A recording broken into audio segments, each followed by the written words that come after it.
स्वागत है आप सभी का आपके अपने YouTube channel BH study point पर। और मेरा नाम है सूरज शाह। तो आज की इस वीडियो में हम बात करने वाले हैं क्लास 10th की हिंदी की जो आपकी सेकंड बुक है कृतिका। तो उसका चैप्टर है जॉर्ज पंचम की नाक। तो इस चैप्टर के जितने भी मोस्ट इंपॉर्टेंट क्वेश्चंस हैं उन सभी को आज की इस वीडियो में हम डिस्कस करेंगे। और जो पिछले 10 साल से आपके एग्जाम में इस चैप्टर से इंपॉर्टेंट क्वेश्चंस आ रहे हैं उन सभी को मैंने यहाँ पर डिस्कस किया है, जिससे आपका प्रीवियस ईयर क्वेश्चन भी सॉल्व हो जाएगा। तो आपके एग्जाम प्रिपरेशन के लिए मैंने यहाँ पर प्रश्न अभ्यास के भी क्वेश्चन को शामिल किया है। तो सभी प्रकार के प्रश्न आपको देखने को मिलेंगे, तो इसलिए काफ़ी यूज़फुल होने वाली है आप सभी के लिए ये वीडियो। तो वीडियो को लाइक और चैनल को सब्सक्राइब अभी कर दीजिए ताकि आपको ऐसी वीडियोस और भी मिलते रहे।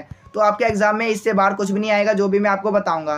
साथ ही साथ मैं आपको आंसर राइटिंग का तरीका भी बताऊंगा कि आपको आंसर किस तरीके से लिखना है। तो आइए स्टार्ट करते हैं अपनी वीडियो को।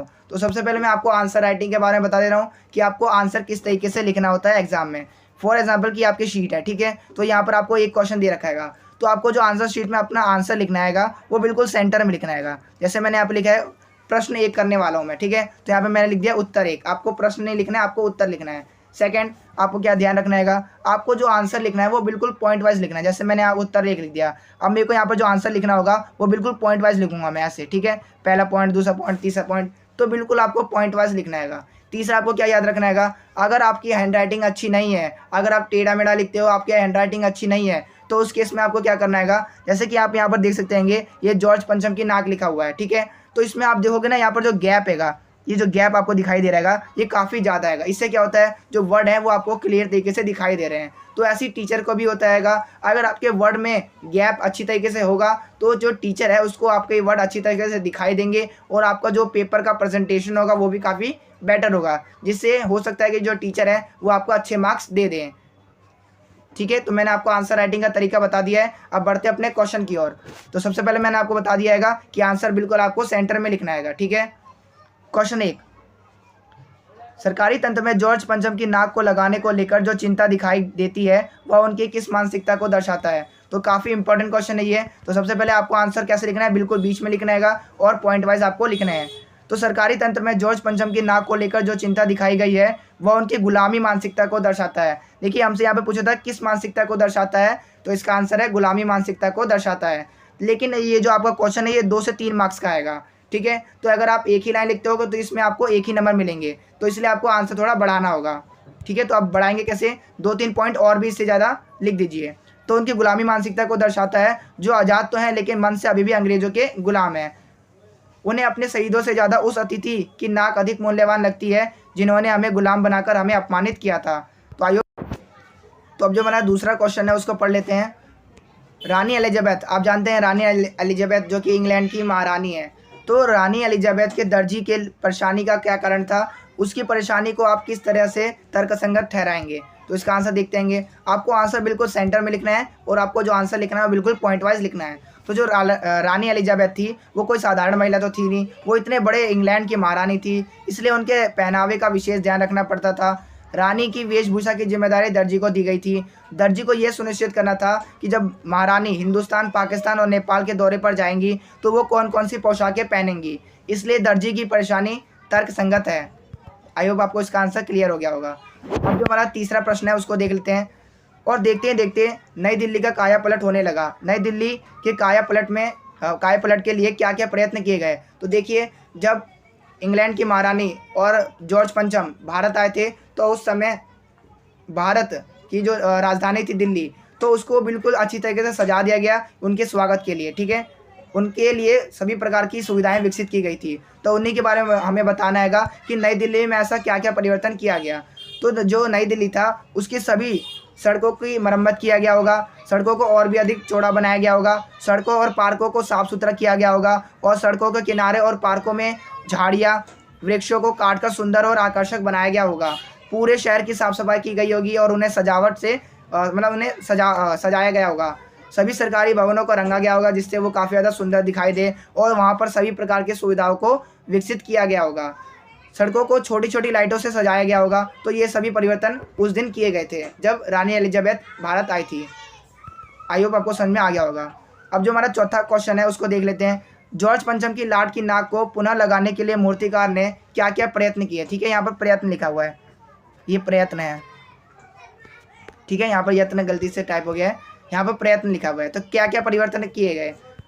तो जो मूर्तिकार था जिसने जॉर्ज पंचम की जो नाक थी उसको बनाया था, जॉर्ज पंचम की मूर्ति बनाई थी, तो मूर्तिकार ने उस पत्थर की तलाश की जिससे जॉर्ज पंचम की लाट बनाई गई थी।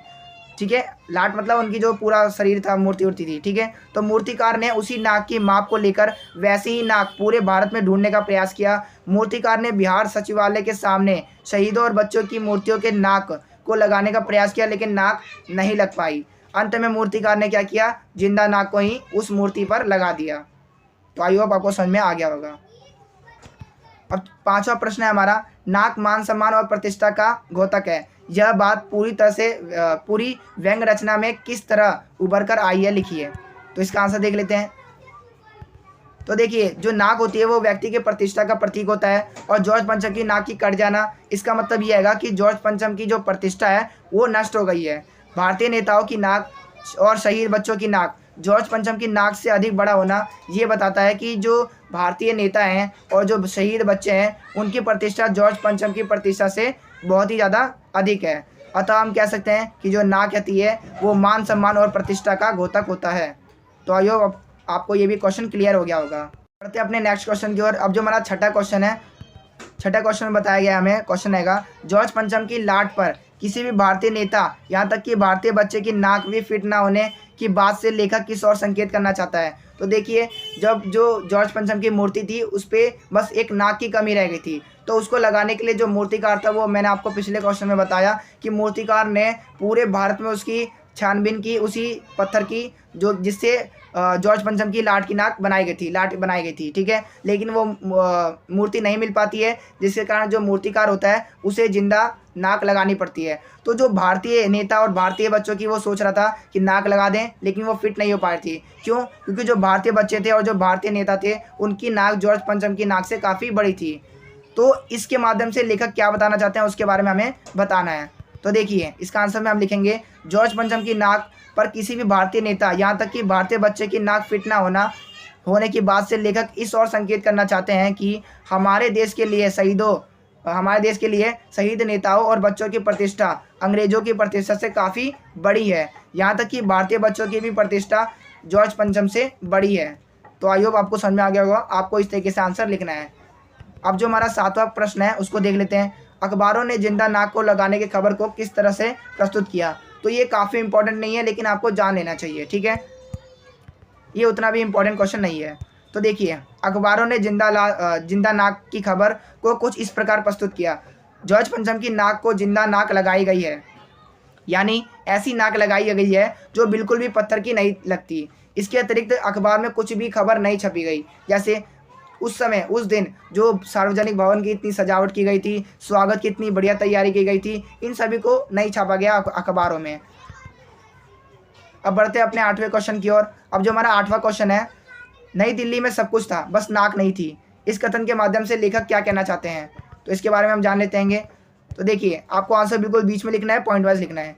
नई दिल्ली में सब कुछ था बस नाक नहीं थी, इस कथन के माध्यम से लेखक गुलामी मानसिकता वाले लोगों की ओर संकेत करना चाहते हैं कि 200 सालों तक जिन्होंने हमें गुलाम बना कर रखा, उनके स्वागत के लिए यहाँ के जो लोग हैं, भारतीय लोग हैं, वो दिन रात एक कर रहे हैं। सिर्फ नाक नहीं थी, इसके माध्यम से लेखक ये कहना चाहते हैं कि भले ही दिल्ली में ब्रिटिश साम्राज्य का राज था, लेकिन इज्जत और प्रतिष्ठा बिल्कुल भी नहीं थी। तो आई होप आपको इसका भी आंसर समझ में आ गया होगा। अब जो हमारा लास्ट क्वेश्चन है वो है, जॉर्ज पंचम की नाक लगाने की खबर के दिन अखबारें चुप क्यों थे? तो उस दिन अखबारों में कुछ भी नहीं छपा था, बस एक ही बात छपी थी कि जो जॉर्ज पंचम की नाक है वो मतलब जिंदा नाक लगाई गई है। ठीक है, तो देखिए अखबार क्यों चुप थे।